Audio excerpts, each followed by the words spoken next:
ഈ മുഖ്യമന്ത്രിയുടെ മലപ്പുറം പരാമർശമാണോ അതോ ഈ KC വേണുഗോപാലിന്റെ പെൻഷൻ പരാമർശമാണോ? ഏതാണ് നിലമ്പൂരിലെ വോട്ടർമാരെ സ്വാധീനിക്കുക എന്നുകൂടി നോക്കിയാലോ? നമ്മുടെ വോട്ടർമാർക്ക് പറയാനുള്ളത് കേൾക്കാം. നിലമ്പൂരിൽ നിന്ന് അനൽകാസിത് തയ്യാറാക്കിയ ഒരു റിപ്പോർട്ടിലേക്ക്. മലപ്പുറത്താണ് സ്വർണം പിടിക്കണമെന്ന് അൻവറിനെ പറ്റി പറഞ്ഞതാണ്. ക്ഷേമ പെൻഷൻ്റെ കാര്യം അതേമാതിരി തന്നെയാണ്. അത് കൈക്കൂലി മാതിരി തന്നെയാണ് പറയണമെന്ന് പറഞ്ഞിട്ടുണ്ടെങ്കിൽ അതിൻ്റെ കാരണം എന്താ വെച്ചിട്ടുണ്ടെങ്കിൽ അത് ഇലക്ഷൻ വരുമ്പോൾ മാത്രമേ അത് എടുത്ത് പറയുള്ളൂ. അല്ലാതെ വേറെ സമയത്തൊന്നും ഈ ക്ഷേമ പെൻഷൻ്റെ കാര്യം അറിയില്ല. രണ്ടുപേരെ തന്നെ എൻ്റെ അഭിപ്രായം തന്നെ. അതിപ്പോൾ ഇലക്ഷൻ അടുക്കുമ്പോഴാണ് ഈ പെൻഷൻ കൊടുക്കുന്നത്. അപ്പോൾ അത് നോക്കുമ്പോൾ രണ്ടും താരതമ്യം ചെയ്യുമ്പോൾ അതാണ് ശരി. അപ്പോൾ ഒരു കൈക്കൂലി കൊടുക്കണ മാതിരി തന്നെയാണ് കൊടുക്കുന്നത്.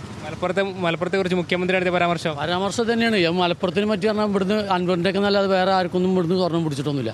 അത് അൻവറിനെ ഒരു പരാമർശം നടത്തിയെന്ന് തന്നെ ഉള്ളൂ.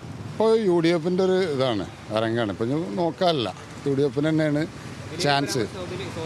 സ്വാധീനിക്കുക രണ്ടും എൻ്റെ അഭിപ്രായത്തിൽ ഒന്നും ഇവിടുത്തെ ആളുകൾ പ്രത്യേക തരം ആളുകളാണ്. അപ്പോൾ ഓരിപ്പോൾ അതൊന്നും കണക്കെടുക്കൂല. ഓലെന്തായാലും UDF വിജയിപ്പിക്കുക എന്നുള്ളതാണ് ഓലെ. ഇതിൽ എൻ്റെ അഭിപ്രായം പറയുകയാണെന്നുണ്ടെങ്കിൽ തീർച്ചയായിട്ടും മുഖ്യമന്ത്രി പറഞ്ഞോടാണ് എനിക്ക് മലപ്പുറത്ത് അതിനോടാണ്. നിലമ്പൂരിനെ സംബന്ധിച്ച് വരുന്ന തെരഞ്ഞെടുപ്പിൽ ഇവിടെ 3 കൂട്ടർ ഒരേ മാതിരിയാണ്. ഹിന്ദു, മുസ്ലിം, ക്രിസ്ത്യൻസ്. പള്ളികളും അമ്പലങ്ങളും ചർച്ചുകളൊക്കെ ഒരേ മാതിരിയുള്ള സ്ഥലമാണ്. അപ്പം മുഖ്യമന്ത്രിയുടെ ഈ പ്രസ്താവന നിലമ്പൂർ അത്ര ബാധിക്കാൻ ചാൻസ് ഇല്ലെങ്കിലും പക്ഷെ ഒരിക്കലും പറയാൻ പറ്റാത്ത കാര്യങ്ങളാണ് മുഖ്യമന്ത്രി ഇപ്പോഴും പറഞ്ഞുകൊണ്ടിരിക്കുന്നത്. അത് അവർക്ക് നല്ല തിരിച്ചടിയാവുകയും ചെയ്യും. മുഖ്യമന്ത്രി പറഞ്ഞത് വളരെ മോശപ്പെട്ട അഭിപ്രായമാണ്. മുഖ്യമന്ത്രി മലപ്പുറം ജില്ലയെ പല കാലത്തും വിമർശിക്കാറുണ്ട്.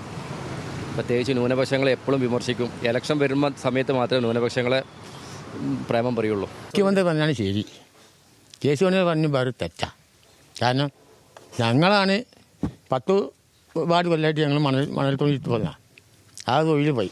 പെൻഷനുമായിട്ട് ബന്ധപ്പെട്ട് KC വേണുഗോപാൽ നടത്തിയ പരാമർശം അത് ഒരിക്കലും പാടില്ലാത്തായിരുന്നു.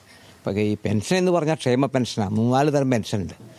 വിധവ പെൻഷനുണ്ട്, വാർദ്ധക്യകാല പെൻഷനുണ്ട്, 50 വയസ്സ് കഴിഞ്ഞവർക്ക് അവിവാഹിതരായ അവർക്കുള്ള പെൻഷനുണ്ട്, കർഷക തൊഴിലാളി പെൻഷനുണ്ട്. ഈ പെൻഷനൊക്കെ ഗവൺമെൻറ് കൊണ്ടുവന്ന, അതും LDF ഗവൺമെൻറ് കൊണ്ടുവന്നാണ് ഈ പെൻഷനൊക്കെ. അപ്പോൾ ഒരു കർഷക തൊഴിലാളി പെൻഷൻ കൊണ്ടുവന്ന സമയത്ത് ഇതിനെതിരെ ഈ ജാഥ നയിച്ച ആളുകളാണ് UDF കാർ.